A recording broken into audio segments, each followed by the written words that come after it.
Salut tout le monde. Aujourd'hui, petite capsule sur le neck turning.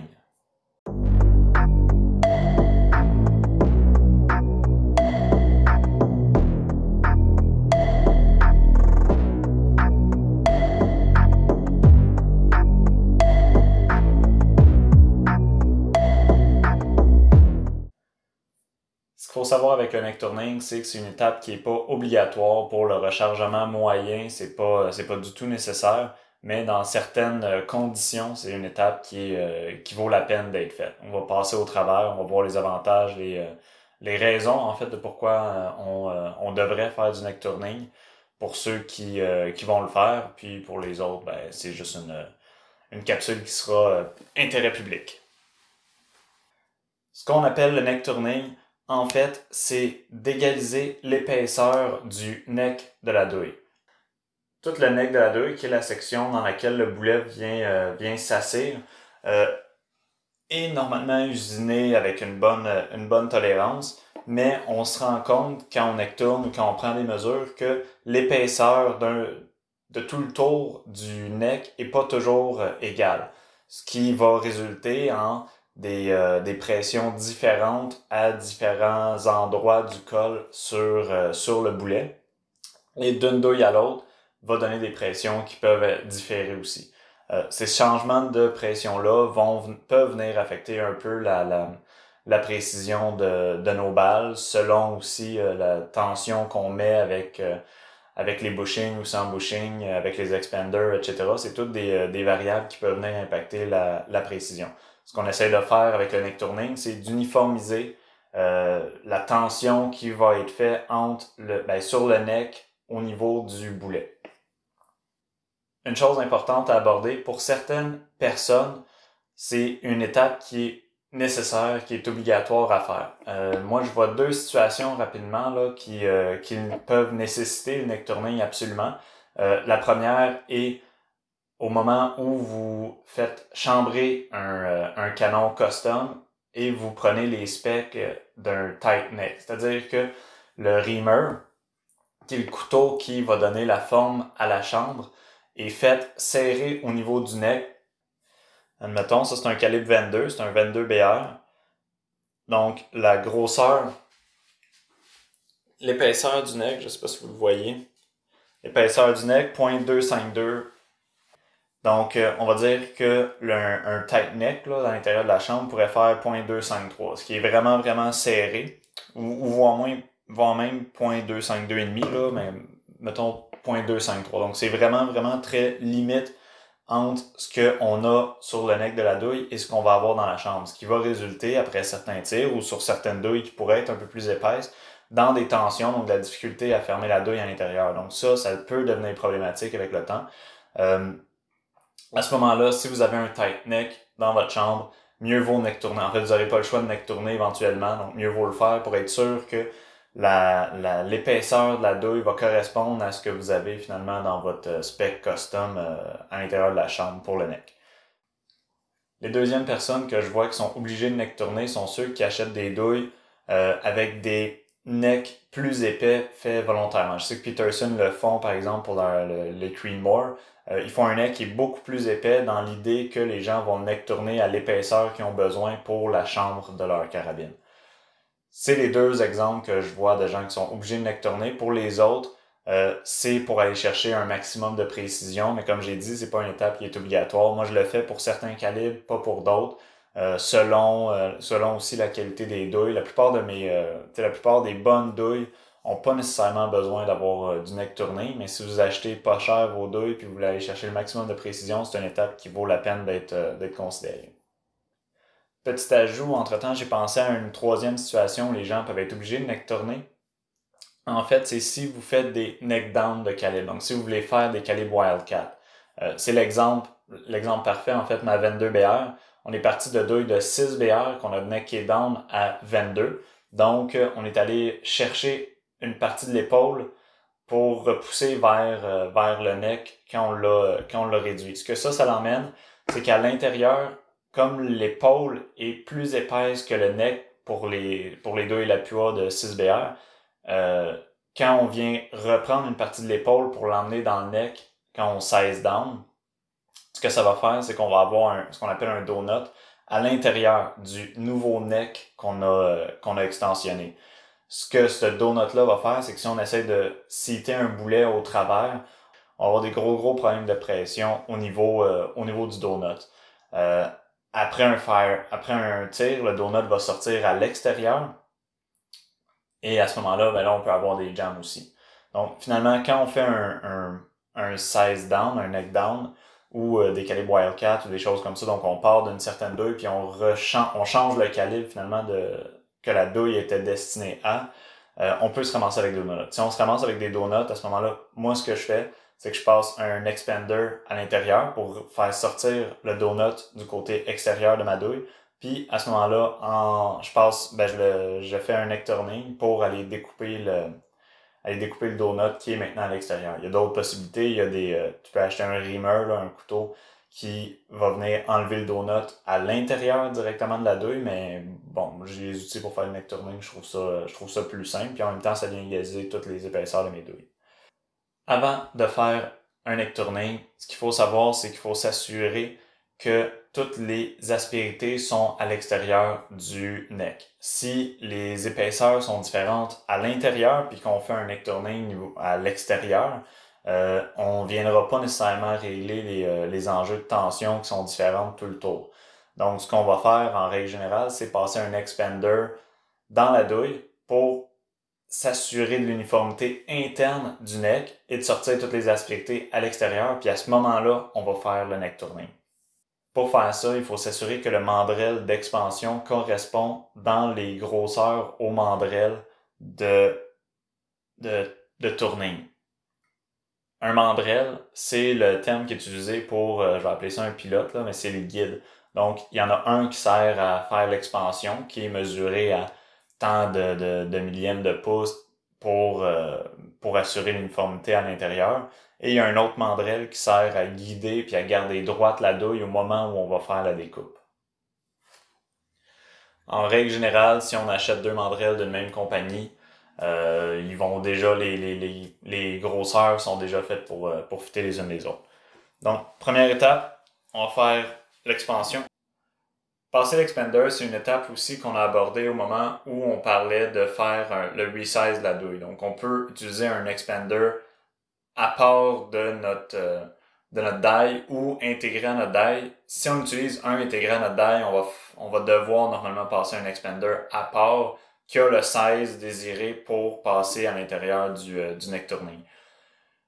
Il y a moyen de pas faire cette étape-là si on s'assure qu'une fois qu'on a passé l'expander intégré au die, l'épaisseur interne, en fait la grosseur interne correspond au mandrel du neck turner, mais en tout cas je trouve que c'est plus fiable de passer un expander à part quand on fait cette étape-là. Donc on passe l'expander. Les deux sont belles. En fait, ils ont été tirés. Ceux-là sont resizés aussi. Non, ils n'ont pas été resizés. Ok, bon. Je viens de me rendre compte que mes douilles de 22 BR, ils n'ont pas été resizés encore dans le processus. Et que je viens d'enlever les deux mandrels. Ça va être un bon visuel en même temps. Je viens d'enlever les deux mandrels de 22. Donc, l'expander et le neck turning. Puis on va les remplacer par ceux de 6.5 qui eux sont prêts pour le faire. Là. Ok. Donc, pour calibrer un neck turning, c'est quand même assez simple. Je vais vous faire un zoom in là, en le faisant. Donc, pour calibrer un neck turning, ils sont tous faits sur à peu près le même design. Là, c'est-à-dire que ici, je sais pas si on le voit, je vais le bouger un peu pour que vous voyez bien la caméra. Ici, on a ce qu'on appelle un couteau. Chaque couteau est monté avec un angle différent. Donc, celle-là, c'est celui pour les Creedmoor. Je pense que de mémoire, c'est un 30 degrés. Donc, ce qui fait, en fait, l'angle du couteau, c'est l'angle que le neck a avec l'épaule. Donc, il est coupé de manière à ce que quand on arrive au bout, on commence à toucher l'épaule, mais il ne gratte pas à l'intérieur. Ça, c'est très important de le comprendre parce que c'est là-dessus qu'on va ajuster la longueur.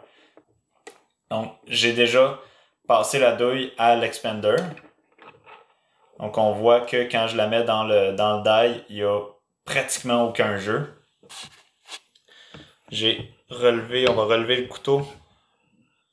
Là, je vais monter un peu. J'ai relevé le couteau avec ça ici pour être sûr de clairer la longueur de la douille. Puis là, ce que je veux m'assurer avec la vis d'ajustement pour la longueur, c'est que je ne viendrai pas avec le couteau quand je vais passer frotter sur mon épaule. Parce que ce qu'on veut éviter, en fait, une des grosses erreurs que les gens font, c'est de découper l'épaule en faisant leur neck turning. Et on ne veut pas fragiliser notre épaule. Donc, ça me semble bien comme ça. Une fois que je suis ajusté, j'ai une vis qui sert à...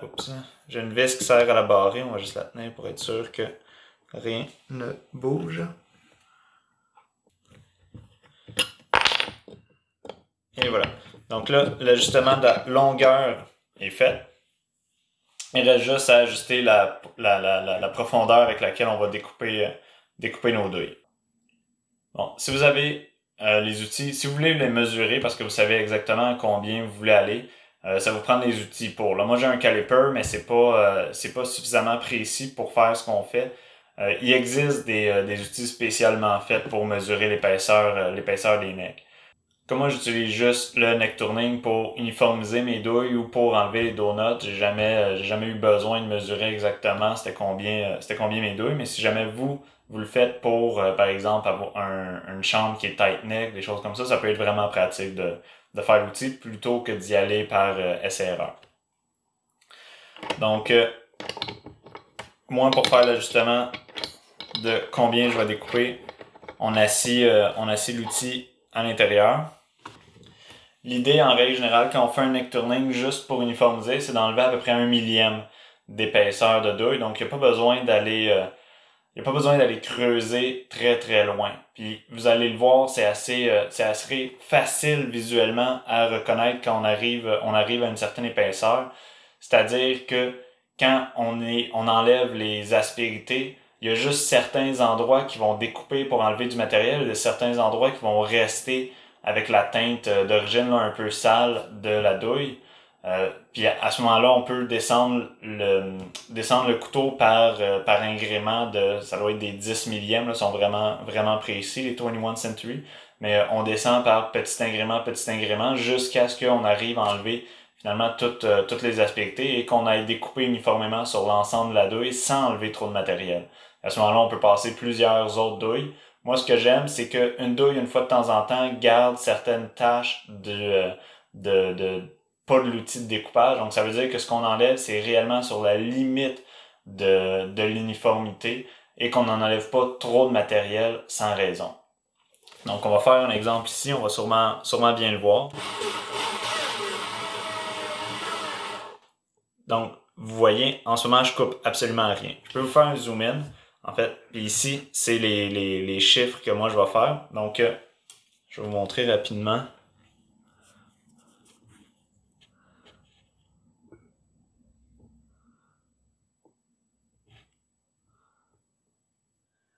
Ok, donc là, on va essayer.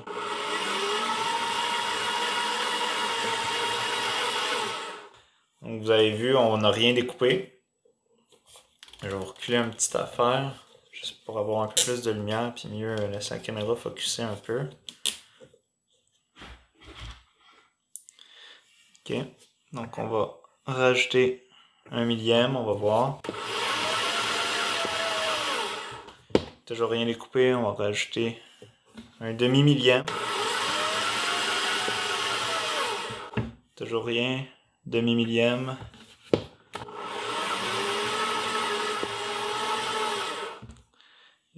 L'impression qu'il y a du contact, ça n'a rien découpé, un autre demi-millième.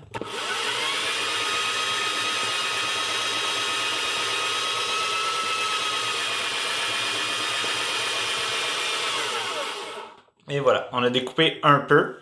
Comme je vous avais mentionné, voilà, essayer de vous le pointer. Ici, c'est une découpe franche. Et donc, c'est quelque chose qui dépassait de l'épaisseur avec de l'épaisseur qui est calculée, en fait, qui est comprise entre l'expander et le couteau.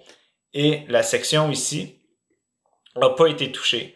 Donc, ce que ça veut dire, c'est qu'ici, il y avait je vais appeler ça un creux à l'intérieur de l'épaisseur de la douille. Puis ici, ça dépassait un peu toute l'épaisseur.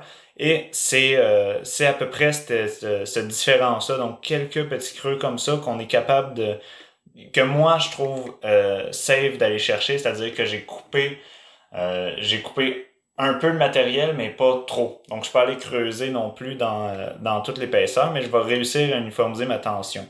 Comme c'est ma première douille, je vais aller ajuster un peu plus pour aller découper finalement ce creux-là, mais juste sur la limite. On va se rajouter un quart de millième, et on va repasser.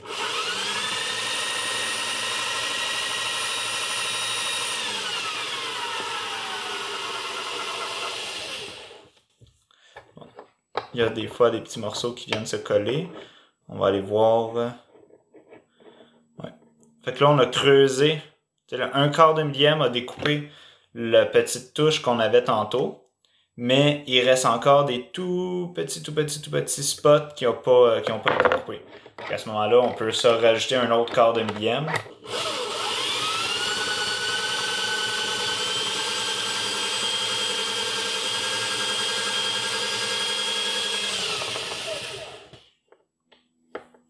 Et voilà. Quand je vous avais dit que c'était très précis comme outil, vous avez vu, je rajoute par quart de millième, puis j'ai la possibilité d'y aller par dixième de millième pour aller découper l'épaisseur finalement qu'il y a partout. Et donc, entre l'aspérité qu'on avait avant le dernier neck turning et maintenant, c'est moins d'un quart de millième qu'on avait de différence en termes d'épaisseur de neck. Donc, très mince, très précis. Maintenant, la douille est uniforme sur toute sa longueur. Et vous voyez, c'est plutôt difficile à voir, mais je suis pas allé creuser sur l'épaule du tout. Donc, mon ajustement est parfait comme ça. Donc, c'était la petite capsule sur le neck turning. Si vous avez des questions, n'hésitez pas encore. C'était la dernière étape que normalement je passe ou que je peux passer dans la préparation des douilles. Les prochaines étapes vont être les plus intéressantes, je trouve, c'est-à-dire faire les loads, donc les recharger pour vrai avec la poule, les primers et les boulets. Donc, on se voit pour la suite.